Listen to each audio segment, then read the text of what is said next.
Hello everyone, welcome to vision study hub. और आज हम लोग डिस्कस करने वाले हैं अर्थमेटिक प्रोग्रेशन में एक्सरसाइज 5.2 को। तो एक्सरसाइज 5.2 में ये पार्ट 1 ही मान लीजिए। कुछ क्वेश्चन सॉल्व करेंगे यहाँ पर, नेक्स्ट क्वेश्चन आगे हम अगले वीडियो में सॉल्व करेंगे। तो आइए सॉल्व करते हैं क्वेश्चन नंबर 1 से। अब बात करें क्वेश्चन 1 की, तो क्वेश्चन 1 में फिल इन द ब्लैंक्स दिया हुआ है। क्वेश्चन 1 में एक टेबल दिया हुआ है, उसमें कुछ ब्लैंक्स दिए हुए हैं, फिल इन द ब्लैंक्स। तो उन ब्लैंक्स को हमें फिल करना है। क्या करना है?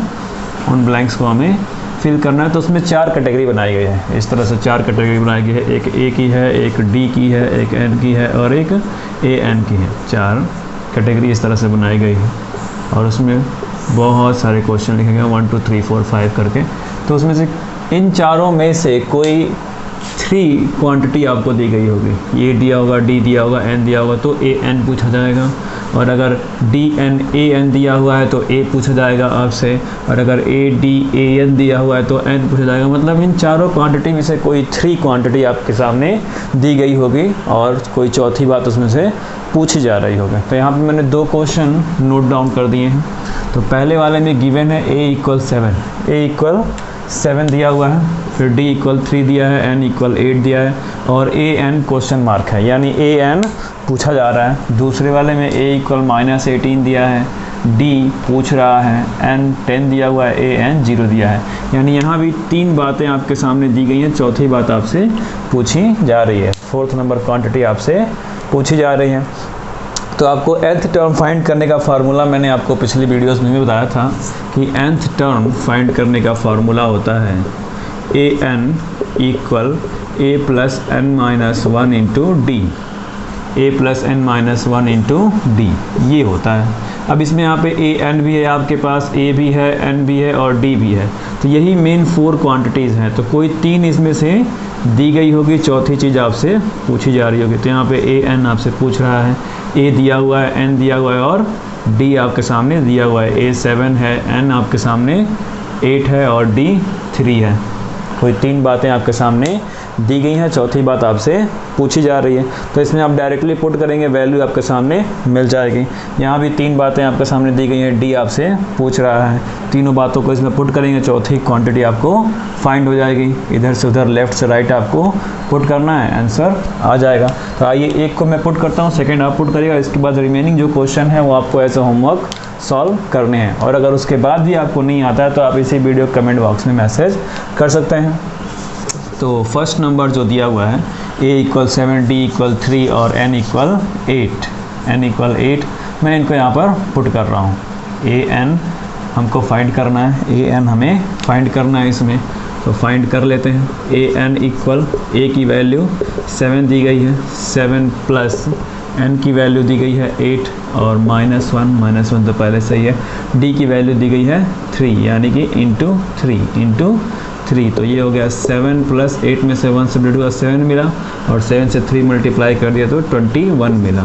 तो ए एन इक्वल हो गया 7 प्लस 21 यानी कि 28।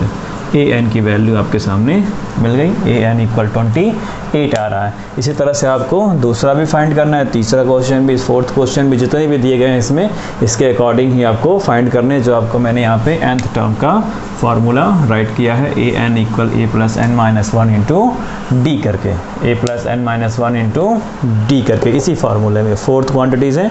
कोई 3 दिया गया होगा, एक आपको फाइंड करना होगा।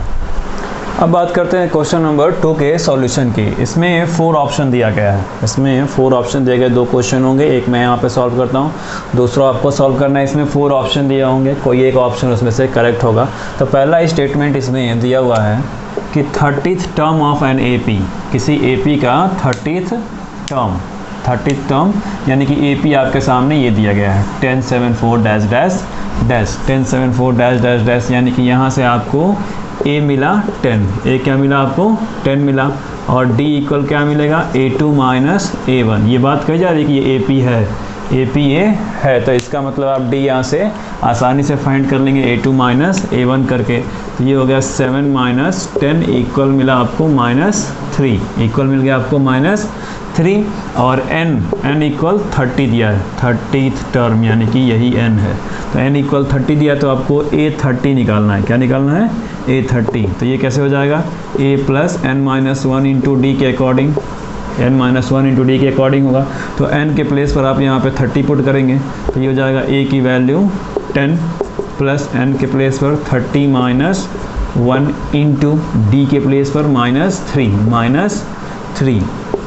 तो ये हो गया a30 इक्वल इतना। इसको आप सॉल्व करेंगे तो a30 इक्वल आएगा -77 आने वाला है, क्योंकि 30 में 7 माइनस करेंगे 29 होगा, 29 माइनस इंटू -3 करेंगे तो ये वैल्यू माइनस में आएगी, प्लस 10 सेट करेंगे तो -77 आने वाला है, -77 आने वाला है। तो आपका जो ऑप्शन होगा वो -77 करेक्ट होगा। ऑप्शन में से जो भी आपके सामने ऑप्शन होगा उसमें -77 दिया गया होगा, और अगर उन ऑप्शन में से -77 नहीं है तो वो ऑप्शन गलत है। आपका ये -77 क्या है, सही है, ये -77 सही है, क्योंकि वो सॉल्व होने वाला है इसी फार्मूले पर, जो फार्मूला आपको मैंने पहले बताया था अभी कि an equal a plus n minus 1 into D होगा।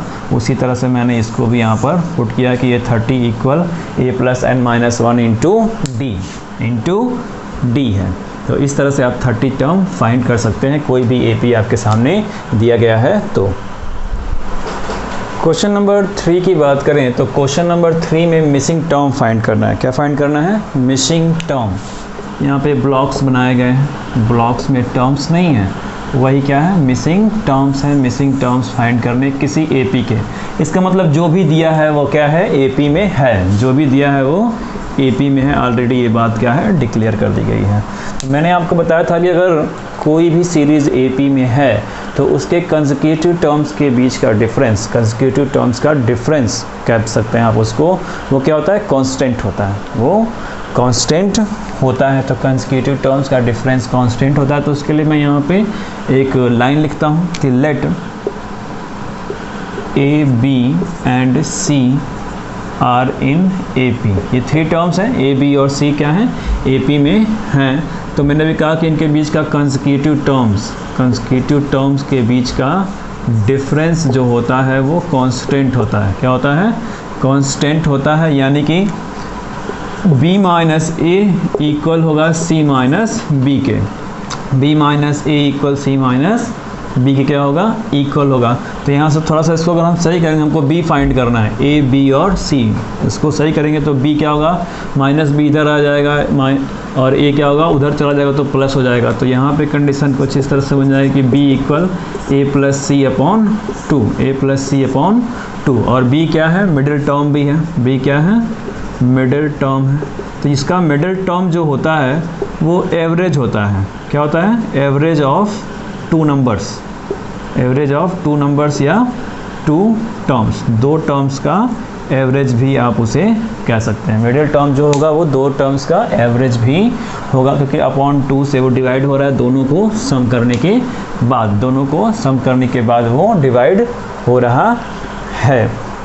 दूसरी चीज़, इससे 2 कंक्लूज़न और आपको मिलते हैं, 2 कंक्लूज़न इससे आपको और मिलेंगे। अगर यहाँ से आपको A की वैल्यू फाइंड करनी होगी तब क्या करेंगे, अगर आपको यहाँ से A की वैल्यू फाइंड करनी होगी तो आप कैसे फाइंड करेंगे, तो A की वैल्यू यहाँ से आपको मिलेगी A equal 2B minus C, और अगर C की वैल्यू फाइंड करनी होगी तो C इक्वल हो जाएगा 2B माइनस A। अगर आपको यहाँ से A और C की वैल्यू भी फाइंड करनी है तो इसी टर्म से आप डायरेक्टली फाइंड कर सकते हैं। लेट भी मान लेते हैं कि अगर यहाँ पे B दिया है, A नहीं दिया है, B दिया है और A नहीं दिया है, तो आप इसमें पुट करके A equal 2B minus C में पुट करके B और C की वैल्यू अगर पुट करेंगे तो A मिल जाएगा अगर आपको। और अगर आपको A और B दिया है, C नहीं दिया है, C नहीं दिया है, तो C की वैल्यू अगर आपको फाइंड करनी है तो 2B माइनस A में B और A की वैल्यू पुट करेंगे तो आपको C मिल जाएगा, C मिल जाएगा। तो फिलहाल हमें यहाँ पे B की वैल्यू को फाइंड करना है, B की वैल्यू क्या करना है, फाइंड करना है। तो A के रूप में यहाँ पे दिया हुआ है 2, A के रूप में क्या दिया है, 2 दिया है, और C के रूप में दिया है 26, क्या दिया है, 26। तो B इक्वल हो गया 2 प्लस 26/2, इसका मतलब हो गया कि B इक्वल आपको मिलेगा 26 2 28, 2 से डिवाइड करेंगे तो 14। B इक्वल कितना मिल गया आपको, 14 मिल गया। पहले ही ये डिक्लेयर हो चुका है कि ये जितने भी मिसिंग टर्म आपको फाइंड करने हैं, जिस एपी में से फाइंड करने, वो क्या है, ऑलरेडी वो सीरीज एक एपी है, वो एक क्या है, एपी है। तो यहाँ आपको बी की वैल्यू मिल गई 14। मैंने आपको यहाँ बता दिया पहले कि अगर आपको ए फाइंड करना होगा, यानी बी और सी दिया है तो आप इस तरह से फाइंड कर सकते हैं, और अगर सी फाइंड करना होगा तो बी माइनस ए फाइंड कर सकते हैं। ये तीन ही जो हैं ए बी सी, यही बेसिक हैं, क्योंकि कितना भी कोई सीरीज़ दिया हो उसमें बेसिक, उसमें मिसिंग टर्म आपको फाइंड करना हो तो ज़रूर आगे पीछे करके ए बी सी करके वैल्यू दी गई होगी। तो इसी को दिखाने के लिए मैंने यहाँ पे सेकंड क्वेश्चन भी राइट किया है। यहाँ पे 2 ब्लॉक्स दिए हैं जिसमें टर्म्स नहीं हैं। तो पहला ब्लॉक, फिर 13, फिर मिसिंग टर्म है, फिर 3 है। तो अगर आपको ये ब्लॉक फाइंड करना है, ध्यान दीजिएगा, आपने इसको अगर ए मान लिया, इसको ए मानते हैं, ये बी मानते हैं, ये सी मानते हैं, ये डी मानते हैं, तो मैं अगर इन तीनों के बीच की बात करूं, बी सी और डी के बीच की बात करूं, तो यहाँ से आपको सी फाइंड करना है। तो क्या करेंगे आप, बी और डी को ऐड करेंगे, बी प्लस डी बाई 2। मैंने आपको कहा कि 2 टर्म्स का एवरेज होता है तीसरा टर्म, मतलब कि मिडिल टर्म। मिडिल टर्म जो होता है वो एवरेज होता है 2 टर्म्स का, एवरेज ऑफ 2 टर्म्स। तो 13 और फिर मिसिंग टर्म और फिर 3 है, तो ये मिडिल टर्म हुआ कि नहीं हुआ, ये सी। तो इसको अगर हमें फाइंड करना है तो 13 प्लस 3 बाई 2 करेंगे। तो आपको सी फाइंड करना है तो बी प्लस डी बाई 2। तो आप यहाँ से सी फाइंड कर सकते हैं।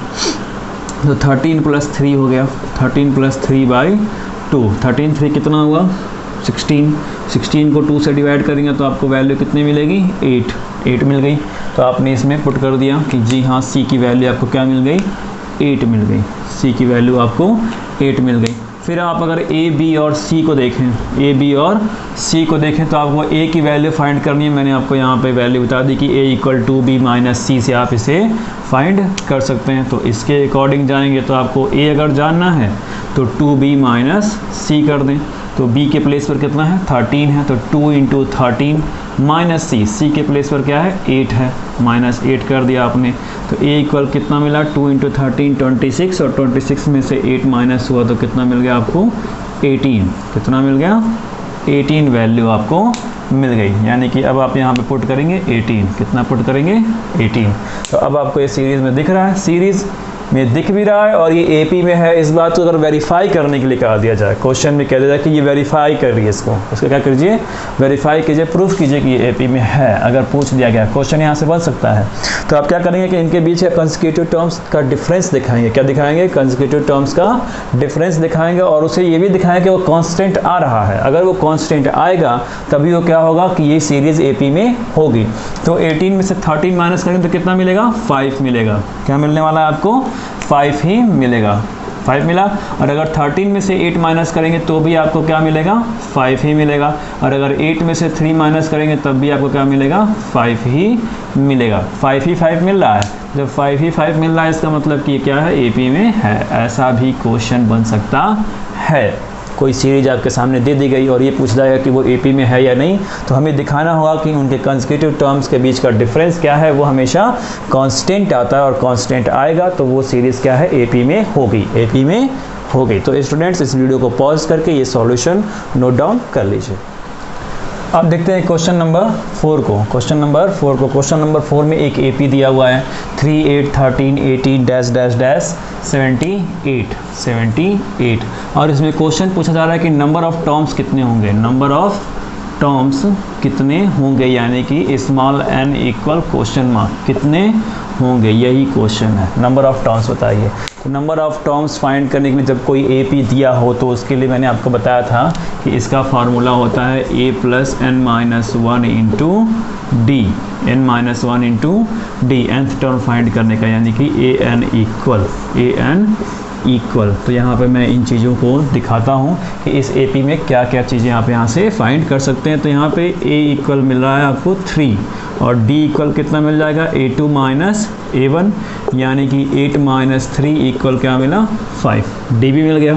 फिर बात आती है an की, an यानी कि लास्ट टर्म लिखें या उसको an लिखें, बात क्या है, एक ही है, वो कितना दिया है 78, और आपसे n की वैल्यू पूछी जा रही है। 3 बातें आपके सामने हैं, a d और a n दिया है, n आपसे पूछ रहा है, स्मॉल n की वैल्यू आपसे पूछी जा रही है, नंबर ऑफ टर्म्स आपसे पूछा जा रहा है। तो आप इसमें पुट करते हैं, आप इसमें वैल्यू को पुट कीजिए, वैल्यू आएगी, a n की वैल्यू आपको दी गई है, n आपसे पूछा जा रहा है, तो ए एन इक्वल 78, ए की वैल्यू 3 प्लस n की वैल्यू नहीं मालूम है तो n माइनस 1 इंटू डी की वैल्यू कितनी है 5 है, 3 इधर आएगा प्लस है तो इधर आएगा तो माइनस हो जाएगा, तो कितना हो गया 75 इक्वल n माइनस 1 इंटू 5। अब ये 5 यहाँ मल्टीप्लाई करे इधर आएगा तो डिवाइड करेगा तो हो जाएगा n minus 1 equal n minus 1 equal 75 से 5 से डिवाइड करते हैं 75 को तो 5 2 जा तो हो जाएगा 5 1 जा 5 से डिवाइड करते हैं 75 को तो 5 1 जा 5 हो गया, 2 यहाँ गया तो 5 5 जा 25 हो गया, और माइनस 1 जाएगा तो ऐड होगा, तो यहाँ से n की वैल्यू आपको मिल जाएगी 16। कितनी मिल जाएगी 16 मिल जाएगी, यानी टोटल 16 टर्म्स हैं। कितने हैं 16 टर्म्स हैं इसमें, इस AP में 16 टर्म्स हैं। कितने टर्म्स हैं 16 टर्म्स हैं। अब बात करेंगे क्वेश्चन नंबर 6 के सॉल्यूशन की। क्वेश्चन नंबर 5 मैं यहाँ पे सॉल्व नहीं करूँगा, क्वेश्चन 5 जो है वो बिल्कुल क्वेश्चन 4 की तरह ही है, तो उसको आपको एज अ होमवर्क सॉल्व करना है, और अगर उसके बाद भी आपको नहीं आएगा तो आप मैसेज कर सकते हैं वीडियो के कमेंट बॉक्स में। आप मैसेज कर सकते हैं, बेझिझक मैसेज कर सकते हैं, ताकि हम उसका वीडियो बना करके आपको पोस्ट कर सकें। अभी बात करते हैं क्वेश्चन नंबर 6 के सॉल्यूशन की। क्वेश्चन नंबर 6 में एक AP दिया हुआ है 11 8 5 2 टेस्ट। क्वेश्चन ये है कि चेक कीजिए कि -150 इस AP में आता है या नहीं, इस AP में आता है या नहीं, एग्जिस्ट करता है या नहीं, ये हमें चेक करना है। चेक कर लेते हैं, यानी कि 150 दिया जा रहा है तो AN इक्वल क्या है 150 है, वो भी माइनस में -150 है। तो इस AP के अकॉर्डिंग मैं राइट करता हूँ कि A equal 11, D equal A2 minus A1, यानी कि 8 माइनस 11 किए तो मिला कितना हमें -3 मिला। फिर AN इक्वल दिया ही है -150। n कौन से नंबर में पड़ेगा ये हमें नहीं दिया है, ये हमें नहीं मालूम है। A मालूम है, D मालूम है, AN मालूम है, n नहीं मालूम है। तो चेक करने के लिए करेंगे क्या, हम अगर nth टर्म वाले फार्मूले से, यानी कि AN equal A plus n minus 1 into D वाले फार्मूले से, इसमें 4 क्वांटिटी है, एक नहीं है, AN है, A है, D है, n नहीं है। तो अगर हम n फाइंड करते हैं, n क्या करते हैं फाइंड करते हैं, तो n जो है n हमें एक पॉजिटिव इंटीजर के रूप में मिलना चाहिए। कैसे मिलना चाहिए, पॉजिटिव इंटीजर के रूप में मिलना चाहिए। यही कंडीशन है इस क्वेश्चन के सॉल्यूशन की, कि n अगर पॉजिटिव इंटीजर मिलता है तो ये -150 इस AP में होगा, और अगर n पॉजिटिव इंटीजर में ना मिल करके एक फ्रैक्शन में मिलता है या एक डेसिमल नंबर में मिलता है, तो ये -150 इस AP में नहीं होगा। और इस तरह के किसी भी क्वेश्चन में अगर किसी टर्म के बारे में पूछा जाता है कि वो AP में है या नहीं है, तो अगर n की वैल्यू फ्रैक्शन में आती है या डेसिमल में आती है, तो वो नंबर, जिस नंबर के बारे में बात किया जा रहा है, वो उस AP में नहीं होगा, और अगर पॉजिटिव इंटीजर आता है जिसका डिनोमिनेटर 1 हो, क्या हो 1 हो, और वो पॉजिटिव हो, तो वो नंबर इस AP में होगा, या जो भी AP उस क्वेश्चन में दिया गया होगा उस AP में वो क्या होगा। तो आइए पता करते हैं, देख लेते हैं कि ये -150 इसमें है या नहीं है, इस AP में है या नहीं है, ये बात चेक कर ली जाए। तो AN की वैल्यू -150 पुट करते हैं यहाँ पे, -150 इक्वल A की वैल्यू दी गई है आपको 11 plus n minus 1 into D की वैल्यू कितनी है -3, तो +11 इधर आएगा तो माइनस हो जाएगा, तो ये हो गया -161। ये +11 इधर आया तो माइनस हुआ, माइनस ऐड हो जाएंगे तो -161 इक्वल n माइनस 1 इंटू -3। अब ये -3 इधर आएगा तो इसको डिवाइड करेगा तो -161 upon -3 equal n minus 1, minus cancel, तो अब हो गया n माइनस 1 इक्वल 161 3 से डिवाइड नहीं होता है, 3 से एग्जैक्टली डिवाइड नहीं होता। एग्जैक्टली आप उसको डिवाइड करने जाएंगे तो आपको क्वाड्रेंट जो है वो डेसिमल में मिलने लगेगा। क्वाड्रेंट किसमें मिलेगा? डेसिमल में मिलने लगेगा। तो डेसिमल में मिलेगा तो अभी मैंने कहानी इसकी बताई कि अगर वो डेसिमल में मिलता है n की वैल्यू तो ये -150 इस AP में नहीं होगा, इस AP में नहीं होगा। तो इसे कैसे मिलना चाहिए? हमें पॉजिटिव इंटीजर के रूप में मिलना चाहिए। आप 161 को 3 से डिवाइड करके देख सकते हैं, 161 को 3 से डिवाइड करके देख सकते हैं तो वो नहीं मिलेगा। तो इसका मतलब आप ये भी कह सकते हैं कि 161/3 एक फ्रैक्शन के रूप में मिल रहा है। ये -1 भी उधर ले जाएंगे तो +1 होगा, तब भी वो क्या होगा? फ्रैक्शन में ही होगा, तब भी वो क्या होगा? फ्रैक्शन में ही होगा। आप करके देख सकते हैं। तो यहाँ पे n इक्वल हो गया 161/3 +1, तो 3 1 जा 3, 3 इसमें ऐड हुआ तो 164 हो गया। कितना हो गया? 164/3 हो गया। डिवाइड कीजिए तो 3 5 जा 15, 3 5 जा 15 हो गया, फिर 14 हो गया, 1 यहाँ से रिमाइंडर बचा तो ये 14 हो गया, तो 3 4 जा 12, पूरा कैंसिल नहीं हुआ, यानी कि पॉइंट लग गया। क्या लग गया? पॉइंट लग गया। अब पॉइंट के बाद फिर चलता चला जाएगा वो, तो 3 6 जा 18 हो जाएगा, 3 6 जा 18 हो गया, 2 रिमाइंडर बचा तो 20 होगा, तो 3 6 जा 18, फिर 2 तो 6 6 के चलता जाएगा तो 54.6 बार हो जाएगा। तो ये एग्जैक्टली डिविजिबल नहीं है, और अगर आप उसे डिवाइड करने जाएंगे तो भी वो 54.666 चलता ही चला जाएगा। तो ये अगर डेसिमल में हमें मिला तो इसका मतलब हम लिखेंगे कि -150 is not in this AP। -150 is not in this AP, इस AP में नहीं होगा, इस AP में नहीं है या नहीं होगा, बात क्या है? सेम ही है।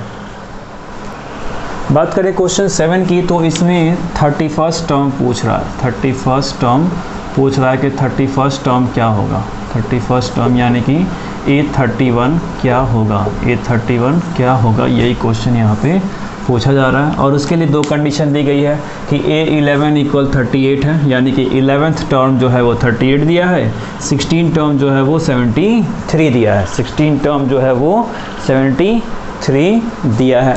तो पिछले लेक्चर्स में आपको बता चुका हूँ कि A11 दिया है तो वो किससे हम फाइंड करते हैं? nth टर्म वाले से ही फाइंड करते हैं, A + n-1 इंटू D से, A + n-1 इंटू D से ही फाइंड करेंगे।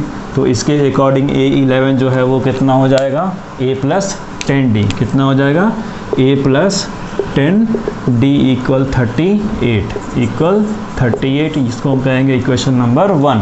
क्योंकि n के रूप में 11 है तो 11 - 1 आप करेंगे तो 10 ही मिलेगा ना, तो A + 10D = 38। हमें A और D की यहाँ वैल्यू नहीं मालूम है, तो 31st टर्म मालूम करने के लिए हमें A और D पता होना चाहिए ना, तो A और D हमें नहीं मालूम है, बट यहाँ पे 2 कंडीशन दी गई है। वो हमें पता है कि A11 38 है और A16 73 है। तो A16 को हम क्या राइट करेंगे? A16 हो जाएगा A + 15D = 73, equation number 2, equation number 2 हो जाएगा। इक्वेशन क्या हो जाएगा? 2 हो जाएगा। तो इन दोनों इक्वेशंस को हम सॉल्व करेंगे, इन दोनों इक्वेशन को अगर हम सॉल्व करें तो हमें D की वैल्यू मिलेगी 7। D की वैल्यू क्या मिलेगी?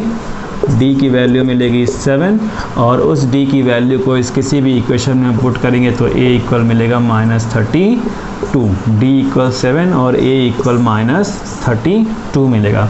इन दोनों इक्वेशन को आप सॉल्व कर सकते हैं, जैसा कि मैंने पिछले वीडियोस में बता चुके हैं या पिछले चैप्टर्स में आप लोग इसके बारे में पढ़ चुके हैं। Linear pair of 2 variable, linear equations of 2 variables में आप लोग इसके बारे में पढ़ चुके हैं। तो आप किसी भी कंडीशन के थ्रू इसको सॉल्व करेंगे तो D = 7 और A इक्वल -32 मिलेगा। तो अब बात आती है कि हमें 31st टर्म फाइंड करना है। तो 31st टर्म आपको फाइंड करना है, तो 31st टर्म यानी कि A31, तो A31 हो जाएगा A + 30D, किसके थ्रू? इसी के थ्रू होगा।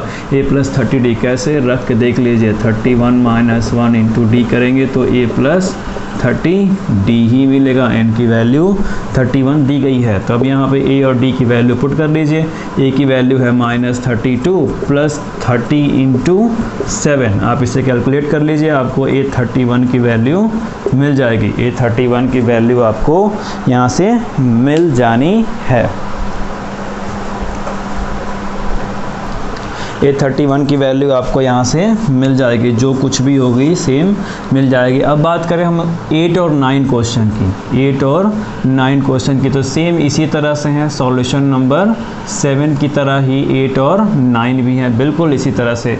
उसमें 2 इक्वेशन आपको बनाना होगा, A और D की वैल्यू आपको फाइंड करनी होगी। A और D की वैल्यू जब आप फाइंड कर लेंगे, तो आपको एक आखिरी क्वेश्चन उसमें दिया हो कि 31st टर्म या जो टर्म भी फाइंड करना है वो फाइंड कीजिए। 8 नंबर क्वेश्चन में दिया भी है कि आपको 29th टर्म फाइंड करना है, 29th टर्म फाइंड करना। तो 29th टर्म फाइंड करने के लिए आप क्या लिखेंगे, A29 इक्वल A + 28D। अब तक तो आप लोगों को आदत हो गई होगी इस nth टर्म में वैल्यू पुट करने की, तो A29 इक्वल A + 28D आप जान गए होंगे कैसे हम यहाँ पे राइट कर रहे हैं। तो इस तरह से क्वेश्चन 8 और 9 बिल्कुल क्वेश्चन नंबर 7 की तरह ही है। आपको सेम ऐसे ही 2 इक्वेशन बनाने हैं और A और D की वैल्यू ला करके अगला जो टर्म उसमें पूछा जाएगा उस टर्म को आप फाइंड कर सकते हैं, तो ये था क्वेश्चन 8 और 9 बिल्कुल क्वेश्चन नंबर 7 की तरह ही हैं। तो स्टूडेंट्स इस वीडियो को पॉज करके नोट डाउन कर लीजिए।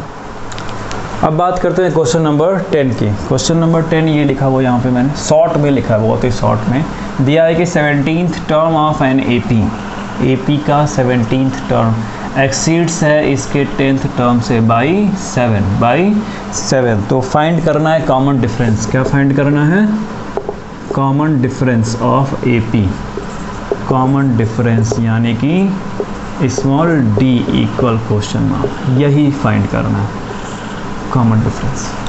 इसकी मीनिंग ज़रा समझ लीजिएगा, क्वेश्चन बड़ा इंपॉर्टेंट है। 17th term of an AP exceeds its 10th term, यानी कि 17th टर्म जो है एक्सीड ज़्यादा है। क्या है, एक्सीड का मतलब मोर देन है, किससे, 10th टर्म से, 10th टर्म से मोर देन है, कितना, 7 मोर देन है, 7 मोर देन है। बात को ज़रा समझना अच्छे से, 17th टर्म जो है वो 10th टर्म से 7 ज़्यादा है, 7 क्या है, ज़्यादा है या 7 से मोर देन है। तो इसको हम कैसे लिखेंगे, अकॉर्डिंग टू क्वेश्चन के अकॉर्डिंग। ध्यान देना, 17th टर्म जो है वो 10th टर्म से ज़्यादा है, यानी 17th में से 10 टर्म हम माइनस करेंगे तो हमें कितना मिलेगा, 7 मिलेगा। यही कहानी यहाँ पे कही जा रही है कि 17th टर्म 10th टर्म से ज़्यादा है, कितना, 7 ज़्यादा है। तो अब मैं यहाँ पे थोड़ा सा राइट कर दे रहा हूँ कि 17th टर्म इक्वल कितना हो जाएगा, A17 इक्वल कितना हो जाएगा, A + 16D, और A10 इक्वल कितना हो जाएगा, A + 9D, A + n-1 × D फार्मूले से, A + n-1 × D फार्मूले से। पिछले क्वेश्चन में इस बात को मैं बहुत बार एक्सप्लेन कर चुका हूँ। तो सेम इसी बात को A17 और A10 इसी को हमें पुट करना है यहाँ पर, A17 - A10 इक्वल 7 में, A17 - A10 इक्वल 7 में हमें यही बात पुट करनी है। पुट करते हैं तो हमें D की वैल्यू मिल जाएगी। बहुत ही आसान क्वेश्चन है, अगर इसकी मीनिंग आपको समझ में आ गई तो ये क्वेश्चन एकदम बिल्कुल आसान है, हवा है आपके लिए। कॉमन डिफरेंस फाइंड करना है इसमें, तो आइए पुट करते हैं। A + 16D माइनस A10 जो है क्या दिया है, A + 9D इक्वल 7। तो A + 16D माइनस से मल्टीप्लाई करते हैं, A + 9D में तो हो गया -A - 9D equal 7। Minus A है यहाँ, प्लस A है, कैंसिल हो गया। 16D और -9D सब्ट्रैक्ट हो जाएगा, कितना हो जाएगा, सब्ट्रैक्ट होने के बाद आपको मिलेगा 7D इक्वल 7। तो D की वैल्यू यहाँ से कितनी मिल गई आपको, 1। D की वैल्यू 1। यही पूछ रहा था क्वेश्चन में, यही पूछा जा रहा था कि कॉमन डिफरेंस बताइए, कॉमन डिफरेंस बताइए। उसके लिए कंडीशन यहाँ पर दी गई थी कि 17th टर्म है 10th टर्म से 7 ज़्यादा है, 10th टर्म से क्या है, 7 ज़्यादा है। यहाँ मीनिंग आपको यही प्रॉब्लम क्रिएट कर रही थी। एक्सीड्स का मतलब क्या होता है, यानी कि ज़्यादा है। इसका मतलब क्या है कि वो ज़्यादा है पिछले वाले टर्म से, 10th टर्म से क्या है, वो 7 ज़्यादा है। यही इसकी स्टोरी है। तो उसको मैंने दिखाया यहाँ पे बड़े अच्छे तरीके से कि A17 में से A10 को आप माइनस करेंगे तो आपको कितना मिलेगा, 7 मिलने वाला है। इसकी मीनिंग मैथमेटिकली यही होगी। ये थिएट्रिकली लिखा गया है, इसकी मैथमेटिकली मीनिंग ये हो कि A17 में से A10 माइनस करेंगे तो आपको 7 मिलेगा। क्वेश्चन को बहुत ही सिंपल तरीके से सॉल्व किया गया है यहाँ पे। इसमें सिंपल है ही सब कुछ, अगर आपको इसकी मीनिंग समझ में आ जाती है तो। अगर आपको इसकी मीनिंग समझ में आ जाती है तो ये क्वेश्चन बिल्कुल सिंपल है, बिल्कुल क्या है, सिंपल है। कॉमन डिफरेंस हमें फाइंड करना था, कॉमन डिफरेंस हमने यहाँ पे फाइंड करके आपको दिखा दिया। 17 A17 जो था A + 16D होगा, A10 जो है A + 9D होगा। क्यों होगा ये मैंने यहाँ पे दिखाया इसी फार्मूले के थ्रू, A + n - 1 × D फार्मूले के थ्रू। तो यहाँ पे D की वैल्यू मिल गई 1 और कुछ फाइंड ही नहीं करना है, D फाइंड करना। अगर आपको A फाइंड करने के लिए कहेगा, अगर आपको यहाँ से A फाइंड करने के लिए कहा जाए, इस क्वेश्चन पे और कितने तरह के क्वेश्चन बन सकते हैं वो उस पर थोड़ा सा पॉइंट आउट कर लेते हैं। अगर इसमें से आपको A पूछा जाए तो आप यहाँ पे पुट कर सकते हैं वैल्यू। A17 दिया होगा, हो सकता है कि A17 उस क्वेश्चन में दिया हो, तो आप इस इक्वेशन में पुट करके A की वैल्यू ला सकते हैं। या आपसे एक क्वेश्चन और पूछ दे कि D की वैल्यू चलो मिल गई, यहाँ पे पूछ दे इसी तरह से दे करके कि D की वैल्यू मिल जाए कॉमन डिफरेंस में, चलो फाइंड कर लो। या ये कह दे कि D नहीं फाइंड करना, इसको देने के बाद वो कह दे कि हमको 17th टर्म ही बताओ। क्या करो, हमको 17th टर्म ही बताओ और A10 टर्म बताओ, दोनों बताओ। तो A17 यानी कि यहाँ पुट कर दें आप A और D की वैल्यू, A और D की वैल्यू सकता है दी हो, और A10 की वैल्यू। तब अगर ऐसे पूछेगा तो A की वैल्यू कहीं ना कहीं उसमें दी गई होगी, A की वैल्यू कहीं ना कहीं इस क्वेश्चन में दी गई होगी, तभी एक चीज़ पूछेगा। किस तरह के क्वेश्चन बन सकते हैं उस पर हम लोग पॉइंट कर रहे हैं। तो अगर इसमें 2 टर्म दिया है, A दिया है, D दिया है और A17 3 टर्म है, तो कोई 2 दिया होगा, एक आपसे पूछा जाएगा। तो D तो आप यहाँ फाइंड कर ले रहे हैं, A उसमें क्वेश्चन में दिया गया होगा, तभी आपसे वो A17 और A10 पूछेगा। इस तरह के क्वेश्चन बन के एग्जाम में आ सकते हैं। अभी तो ये बहुत ही सिंपलिंग है, तो सिंपल तरीके से मैं इसको सॉल्व करके दिखा दे रहा हूँ। किस तरह के और बन सकते हैं इसमें मैंने थोड़ा सा पॉइंट किया। तो स्टूडेंट्स इस वीडियो को बहुत ही ध्यान से देख लीजिए।